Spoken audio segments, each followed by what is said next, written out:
Hey, what's up everybody? It's me, Holden ZA, brought to you by Xbox Real Tips and Tricks series with myself, Holden ZA, for Gears of War 3, Episode 3.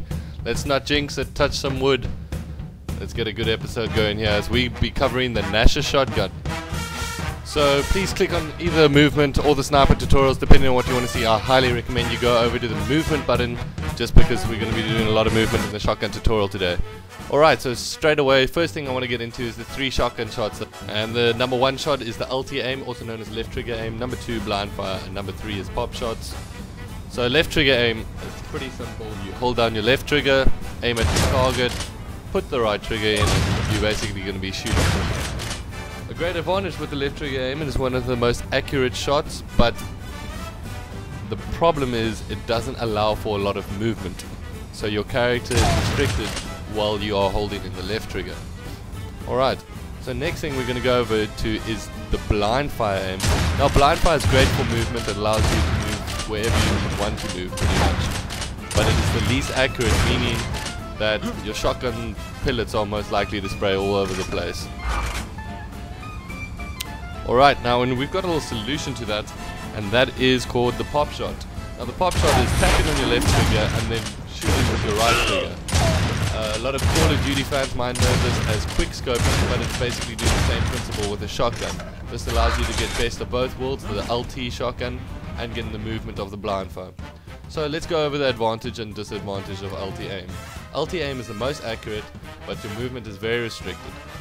Blind fire allows for full movement, but you're not going to be as accurate as you normally would with LT aim, and the pop shot is more accurate than blind fire, and your movement is slightly restricted. Alright, so Gnasher's spread. No, this isn't some sort of peanut butter you get in Gears of War 3, it is actually the spread that your shotgun does. Okay, so first off we're going to be doing the blind fire. As you can see, the blind fire does damage around, we'll get back to that in a second. The left trigger aim has a smaller spread than the blind fire, as you can tell there, the difference between the two, as we can maybe zoom into it now. Yep, that's your basic alt trigger aim, and that's your blind fire aim. As you can see, your blind fire bloom or spread is much greater than your alt trigger aim. And now we're going to just basically do a pop shot, and you can see, as I'll take out the pistol in a second, that when we compare alt trigger and the pop shot, they pretty much have the same spread, whereas the blind fire has a higher spread, which means you are more likely to miss the target or your opponent. Alright, so let's get over to the shotgun damage or the shotgun range. What I want to discuss here is you get basically 2 main ranges that I'm concerned about, is your 1-shot range and your 2-shot range. So that's your basic 1-shot range. Your 2-shot range is within this yellow area. We're basically going to be doing left trigger aim first. But remember, this is when all your bullets are basically hitting the opponent from that range. So if it's side on or a bit to the left or a bit to the right, you might be hitting up to a 3-shot or 4-shot. Okay, so shotgun hitbox. Alright, so why this is relevant, I want to show you, you're probably not going to have your own hitbox on the screen. I don't have my own. It's kind of something that you just practice with and get to learn exactly where your shotgun does damage. But if you want to know exactly where it does damage, it's in line with the right hand elbow, just above the gun, or just at the gun's tip, or where it is at the end, or to the right hand side of the face of your character. This is just useful to know where your shotgun is actually going to be doing the most damage when in line with an opponent. Knowing where your shotgun does damage is very, very, very, very important to knowing how to use a shotgun. Alright, so movement shots, I'm not going to go crazy over this just because we covered it in last week's episode. This is basically the wall bounce shot. I wanted to show you if an opponent is behind you and you want to get away from them but also do some damage to them, this is one of the best shots you can do. It's just basic wall bounce straight towards the wall, turning around and doing the shot. If you're unfamiliar on how doing wall bounce or strafing, please go to last week's video. This is just basic strafing. As I said, I'm not going to go over too quickly. Now, jump shot is something we haven't really covered too much about. We did do a bit of equidistance jump shots last time. So, as you can see, there's my opponent on the one side. So now I know exactly where I'm going to land. So as soon as I land, I take the shot. And you can use that to surprise your enemies on various occasions. Okay, roadie run. Now this was big in Gears of War 1, Gears of War 2 it got taken out, Gears of War 3 it's a bit shaky, it's not completely there as it used to be. But it's basically when you're just holding in A, running towards an opponent, push that right trigger as soon as you get to the opponent and you have completed your roadie run shot. Okay, roll shots.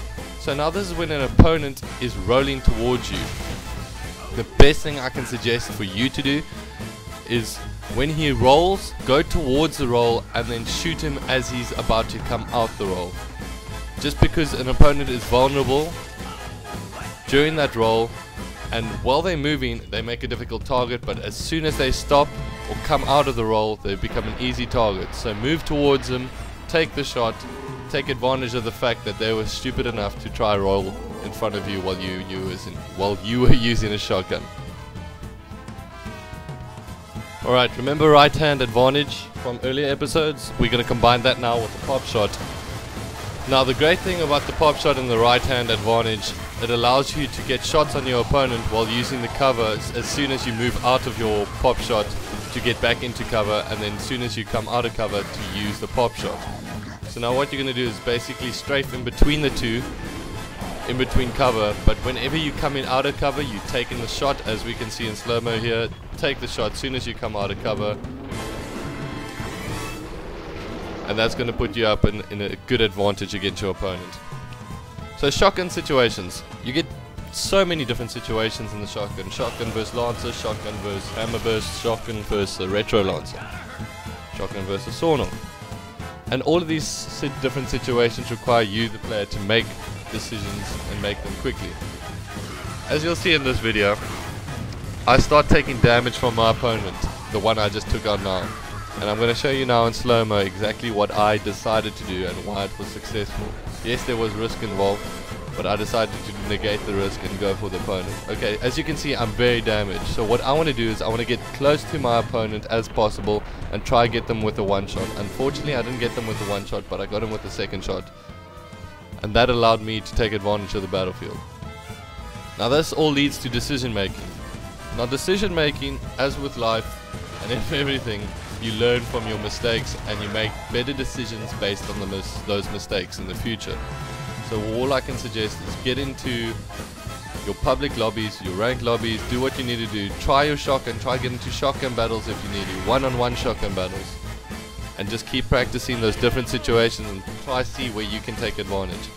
Anyway, we're going to be doing talk bow next week. Thought I'd leave you with this last funny kind of trick shot. I'll be discussing those in next week's episode and how you can actually complete those kind of shots. So that's episode 4. Hope you guys enjoyed episode 3, Gnasher Shotgun. Hope this helped you out. Please leave some comment suggestions in the bottom section below. I'll catch you guys on the flip side. As always, keep it real. Cheers. Bye.